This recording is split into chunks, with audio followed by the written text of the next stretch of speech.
Aquí a la Nou no hi ha hagut mai cap indústria, de res. I la gent, doncs, qui tenia més necessitat havia d'anar al camp. Anàvem a plegar avellanes, anàvem a plegar garrofes, anàvem a vermar, anàvem a esporgar, el que convenia. Anàvem a arrencar guixes, el que convenia. Quan vam sortir de col·legi, als 14 anys, ja ens van arribar al camp. I de llavors fins que hem plegat, sempre al camp. Sempre. De petitets anàvem ara aquest temps a darrere del pare i de son pare per dir alguna cosa. Podaven i nosaltres amb un pinzell sucàvem les ferides que feien de les redoltes, diguéssim, saps? I després, doncs, ja, esclar, una eixadeta i cavar ceps o cavar garrofers, etcètera, etcètera. Després jo, com que em van agradar sempre els animals, doncs acostumava ja a anar amb un animalet a llaurar i la il·lusió que tenia d'anar amb el carro, carregar sacs o pedres o el que fos. I bueno, i després vam arribar als 20 anys. I cap al d'allò, cap al mili. S'aixecava molt aviat i molts, quan se començava a veure, ja era molt de fora i marxàvem a peu o amb el carro. Jo me'n recordo que marxàvem a les 5 del dematí, que llavors no hi havia això d'aquest canvi d'hora, i tornàvem, que ja es feia fosquet. I me'n recordo que anàvem a un puesto de plegar avellanes, que la mestressa era de la Pobla, però els que ho portaven eren d'aquí la Nou, eren de Cal Padró. I aquella dona era la mestressa, però el seu nebot era d'aquí la Nou, i hi portava la terra. I venia, a l'hora de berenar, venia: "Què feu aquí? Miri, bereneu. Bereneu. Però descansareu quan se moriu", es deia. I ella descansava tot el dia. Era molt diferent.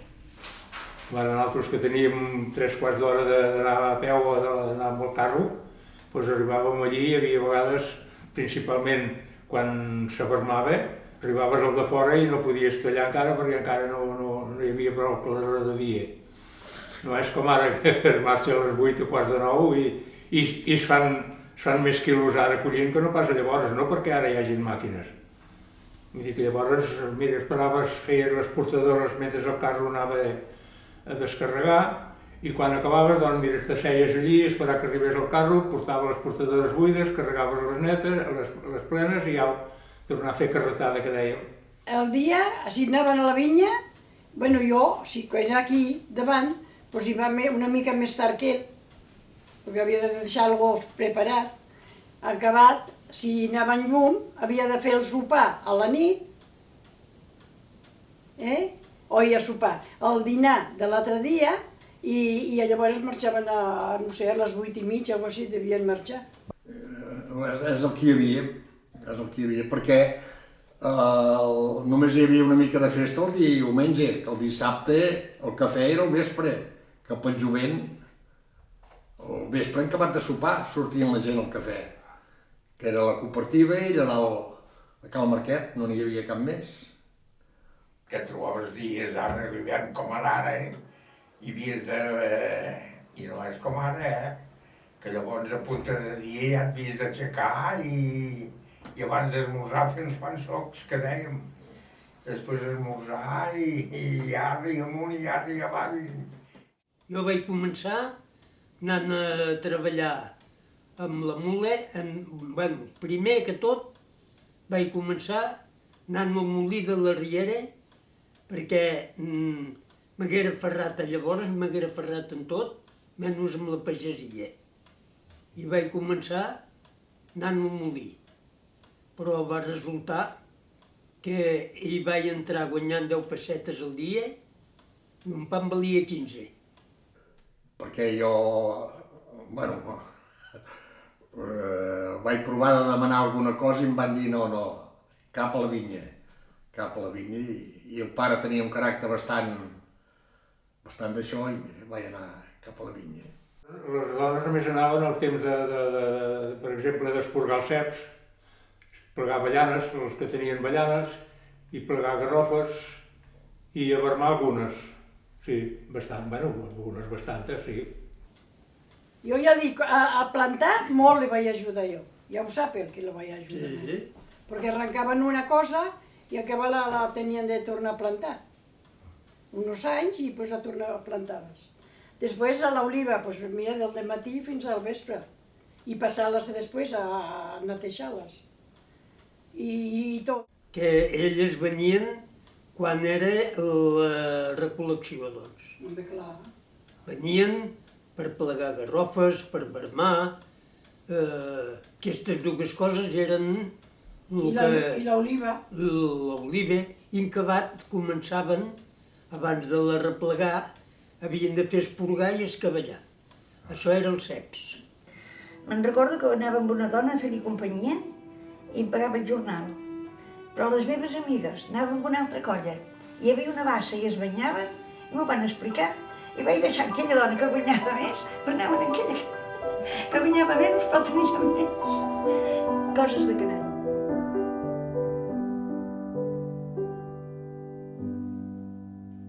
Doncs jo no sé on ho diu que ho ha guardat, això, la mare. No sé, busquem per aquí. Ha dit a les cases del final.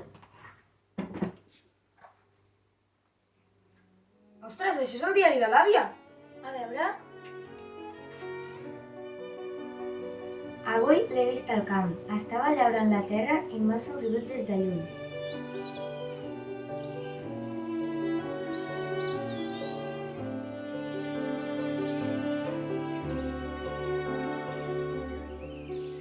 Del meu record, i només hi havia 5 o 6, màxim 7 cases en tot el poble que acolliguessin home. Ostres! Sí, Abans ara no- després sí, després potser als anys 60 o 70 o així es van començar a plantar olivers, Aquí només garrofes i vi. Llavors passava temps i setmanes i mesos i les 10 pessetes no es movien. I llavors vaig plegar d'allí per anar a la terra. I a la terra, de moment, vaig anar doncs, de Ine. Però en acabat me vaig posar a guanyar un duro més amb l'animal. I anava 3 dies per Cal Mestret i 3 dies per aquí dalt pel cunyat, doncs. Molt bé. I tot això era de quan començava a clarejar el dia fins que era fosc.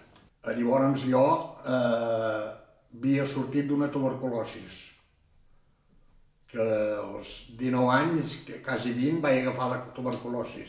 I per sort no vaig haver d'anar a l'Emili. Vaig estar un any al sanatori i bueno, llavors quan vaig venir anava a fer llenya i coses així, però jo ja interiorment ja anava anant buscant alguna que no fos de pagès. Perquè abans tot era mitges, Tot era mitges. Nosaltres havíem portat la base de Garrofer, del Morenes i d'aquí, del Valencià. I a tot arreu a mitges. Hòstia. I a portar-los a casa i a abocar-los, Ells venien, havies de fer 2 munts. Venien i deien aquest munt. I llavors tu els hi havies de portar a casa i abocar-los. Collons. Sí, no, va bé. Jo, del que he aconseguit, llavors que era jovenet, amb ara, és com de la nit amb el dia. És la història de l'avi i l'àvia. Ja fa setmanes que ens veiem d'amagat. La mare ja em va deixar clar que no em volia veure amb ell mentre ajudava al camp, però ens és igual.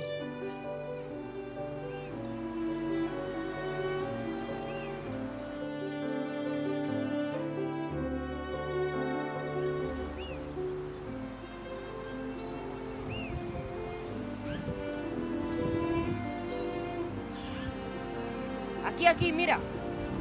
Té? Però l'avi es deia Ramon. Qui és Té? Aquí, mira. Ara ja s'ha acabat la recollida del camp, així que hem de quedar d'amagades. La mare s'oposaria a que em vingués a festejar. Demà ha de portar les pel·lícules del poble del costat, així que ens veurem a la carretera.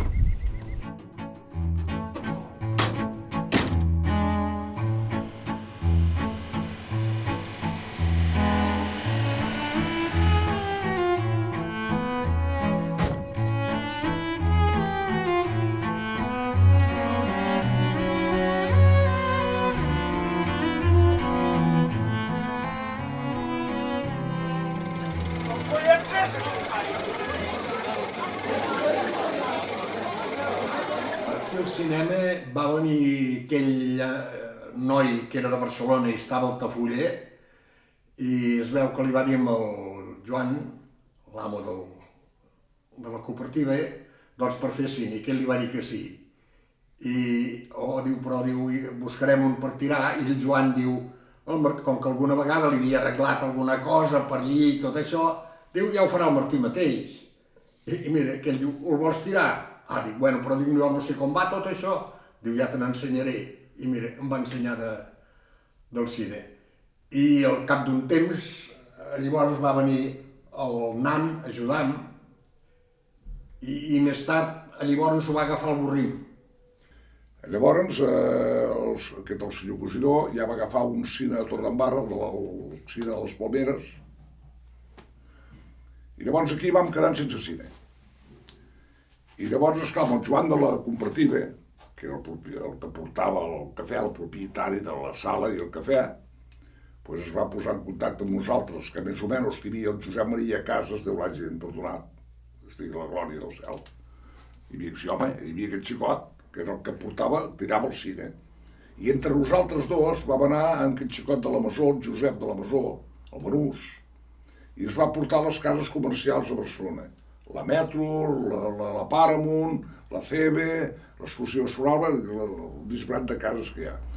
I llavors vam començar el cine aquí a la Nou, exclusivament, començant a fer el passe amb Bràfim. Llavors es va anar a fer el cine, es va tirar primer des de l'escenari, al costat de l'escenari, a la paret del cafè. Després es va fer transversal a la sala d'una habitació que hi havia al pis aquell, es va fer transversal, i al final s'ha de fer una cabina damunt de la cunya del cafè. Vam fer el cine a baix a la cooperativa i a dalt al cafè de dalt ja hi anava molt poca gent. Hi anaven la gent gran, com si diguéssim. I van fer bastant de temps del cine, van fer bastant de temps. Sí. I era bonic, perquè mira, menys tenien un rato per anar, un puesto per anar a passar el rato, que si no, no hi havia res. I llavors fèiem el passe amb Bràfim, la Nou, les mateixes pel·lícules. Hi havia un senyor de Bràfim que portava mitja pel·lícula cap a la Nou. Hi havia un senyor de la Nou, que era el Joan Rovira, el nan, que agafava i portava les pel·lícules des de la Nou a Bràfim, mitja pel·lícula. Quan acabava la mitja de llevant, la baixava ell, i quan acabava la final d'aquí baix, la prenia l'altra cap a Bràfim. Es anaven anant fent així. I alguna vegada havia arribat a passar que, pel que sigui, el traspàs no s'havia fet prou ràpid i es havien d'esperar per tornar a començar. Si ajudava al cinema, potser al cafè saben qui és ell. Mira aquí, que romàntica l'àvia, qui ho diria? Avui he sigut molt feliç. Crec que és la cosa més romàntica que mai viuré.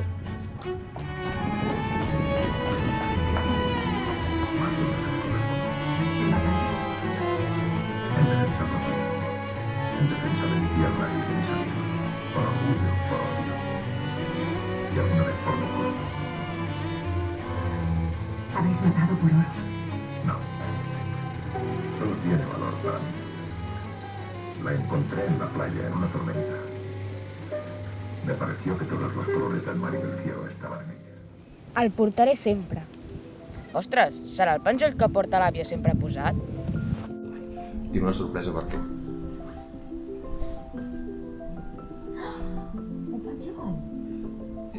És perquè sempre que el portis, pensis en mi.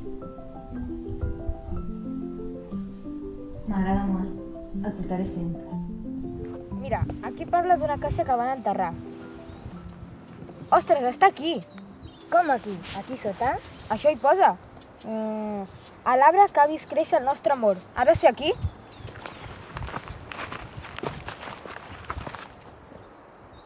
Aquí, mira.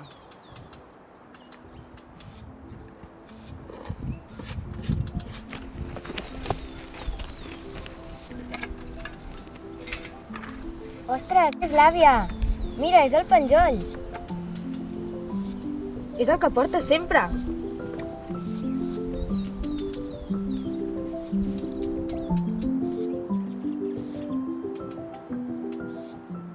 llavors ja poder el 55 o el 56 va matar els garrofers. Llavors molta gent ja van un per Manobre, l'altre per així, que per allà. Perquè abans també, per exemple, hi ha cases molt grans aquí a la Nou que tenien 4 o 5 o 6 treballadors.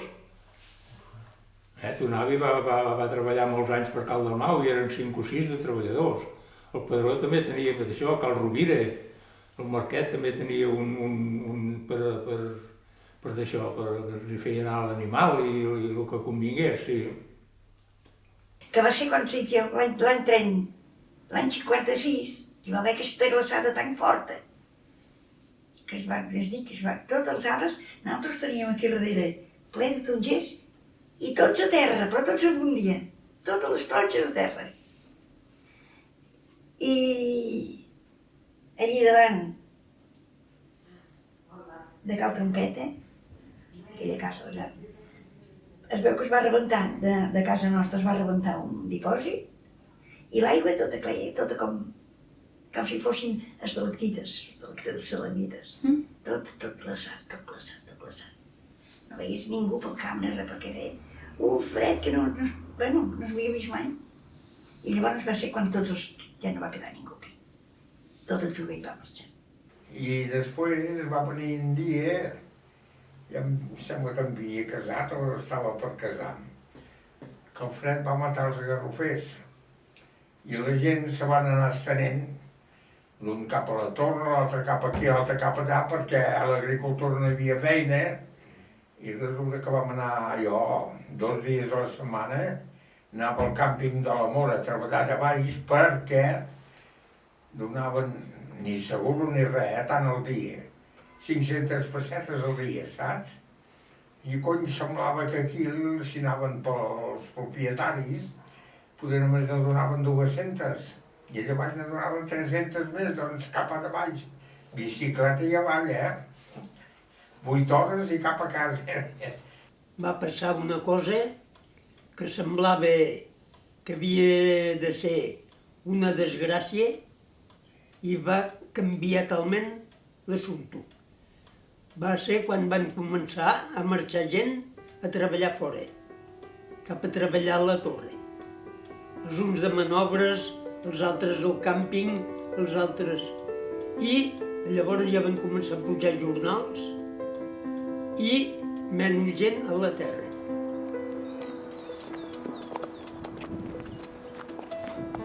Marxem, escapem-nos. Ja no tinc feina aquí al poble. Però com? Quan? Aquesta nit. Aquesta nit és la festa major? Que no anirem al ball? I després ja el sopar a casa meva. Val, doncs quedem després de sopar. T'espero fins les 10, allà on sempre. Se jugava una música i llavors s'havien d'allò... Muntar els palcos. Muntar els palcos, no cal dir-ho, i llavors s'havien d'anar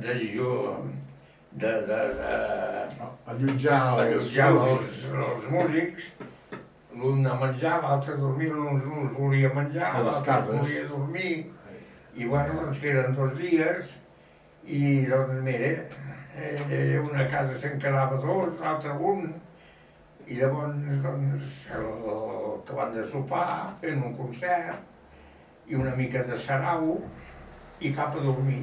Festa major l'organitzaven els nois i com que hi havia 2 locals, hi havia el cafè del Can Marquet i hi havia la cooperativa, moltes vegades hi havia 2 orquestres, una i l'altra, i la gent anaven a ballar aquí, anaven a ballar allà. Però per poder pagar una mica més, per fer uns sentiments, feien el ball del ram, feien la toia. Només anàvem per arrembar una mica i els dies de la festa major i s'acabó. I pensem que les mames i les àvies i això, des de dalt del palco, aviam si aquells poder van anar massa agafats. I vols veure gent que treballaven per la festa major, es van retratar i eren com a treballadors i era mentre es feien la comparativa. Doncs ara t'ensenyaré un retrat. Hòstia. Compraves el ball, compraves el ram i ho havies de donar amb la que ballaves. Però llavors en subestaven una toia i tots compràvem números i el que treia la toia la podia donar amb la noia que volia. Doncs mira, a vegades era per poder donar amb una noia que tenies intenció de poder relacionar. Era un mètode de relacionar la gent i fes casaments. D'allò, una capsa de bombons, per dir alguna cosa, i vens números i llavors la mitja part tu rifes, això ja fas diners. A la toi, els rams, què és? El noi compra una rameta, la noia, i es fan ball de ram. El pensament, la noia compra un objecte pel noi. Tot això ja es feien diners. Llavors, quan se me'n cuidàvem nosaltres, el jovent. S'omplia de gent forastera, ja. El que tenia família, per exemple, nosaltres que teníem molta família al Callà, venien tots els del Callà cap aquí. I nosaltres, quan anàvem a Festa Major al Callà, també anàvem repartits per les famílies. Que la meva mare tenia 2 germanes casades al Callà. I doncs anàvem a Festa Major allà i elles venien, i n'hi havia una que de tant en tant, quan li semblava, també venia, però a peu, Venia cap aquí, donava el crit i passava el dia aquí i marxava cap allà. Les noies sortien en grupet, i els nois també, però a l'hora del ball es trobaven tots al ball. I bé, sempre hi havia algú que et feia gràcia, que no te'n feia tanta. Doncs mira, 3 xicots cridàvem a una reunió i venien tots els xicots i deien, bueno, se'n cuidarem i quina orquestra, doncs mira, nosaltres la Sensació, nosaltres les Planes, nosaltres... I llavors la majoria deien, doncs diem les Planes i llogàvem les Planes. O la Sensació, o la Virginia Club, bueno, una orquestra que més o menys coneixíem. Ara t'agafaven la mà esquerra i ja se te fotia aquí, a poder dir no te ràpies gaire, saps? I bueno, doncs... I abans del ball una mica de futbol per distreure una mica la tarda i després doncs cap a l'embalat, que llavors s'ha fet l'era de les morenes que dèiem. A la festa major, els músics, pagaven els músics i això, però els músics els portaven per les cases a menjar, perquè així era més barat.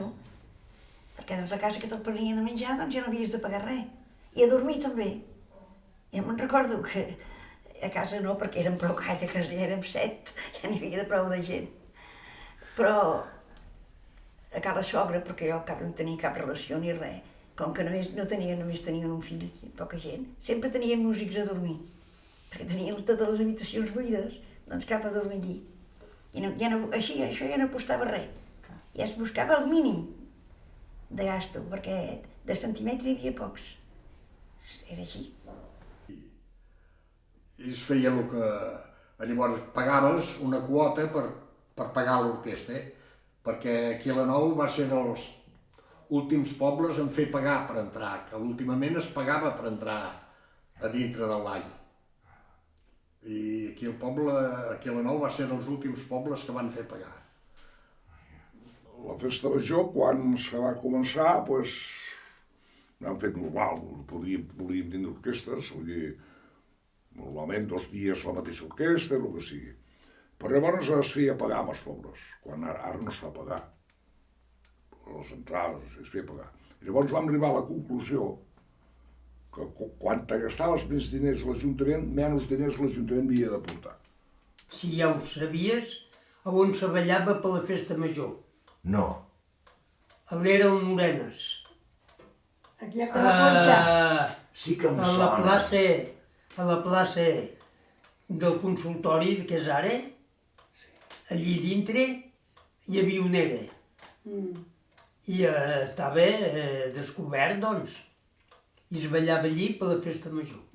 L'orquestra es posava allí sota, saps, a l'era que hi ha com una escalinata per anar cap dalt? Doncs l'orquestra es posava sota l'escalinata. I un grup d'homes grans, entre els quals hi havia el pare, son pare del nan, l'oncle Marian, el David, es posaven asseguts allí aquelles escales perquè ells no volien anar al palco. I tota la gent els veien allí asseguts.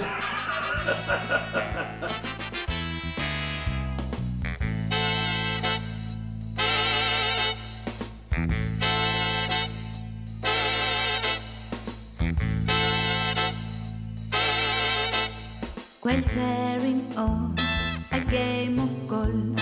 I may make a play for Ducati, but when I do, I don't follow through, 'cause my heart belongs to Daddy. If I invite a boy some night to cook on my fine, thin and happy, I just adore he's asking for more, but my heart belongs to Daddy. Tan bonic com allí Can Morena. Bueno, allí tenia molt bona No, vista. allò era i rodó. Sí. Una cosa rodona. Era la gent, tothom que venia, doncs els hi agradava. Els hi Era agradava. molt maco, sí. Es feia rebussat, i es feia rostit, coses que no es feien generalment, no? I es feia bon caldo, es feia sopa amb llonguilles, de tot.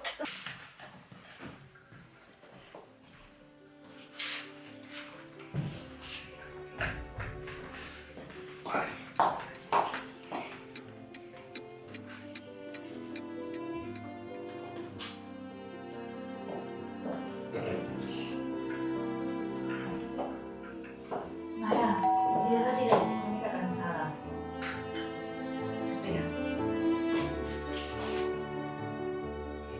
Bona nit. Hola, Ramon. M'alegro molt que hagis pogut venir. Ara justament parlàvem de tu. Us deixo que parleu de les vostres coses.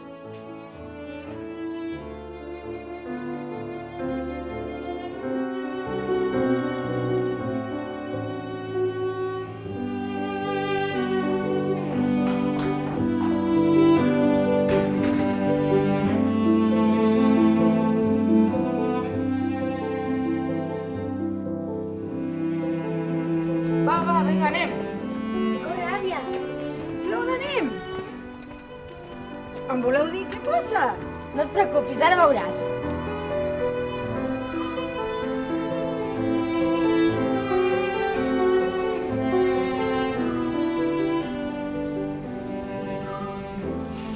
Ton. Maria,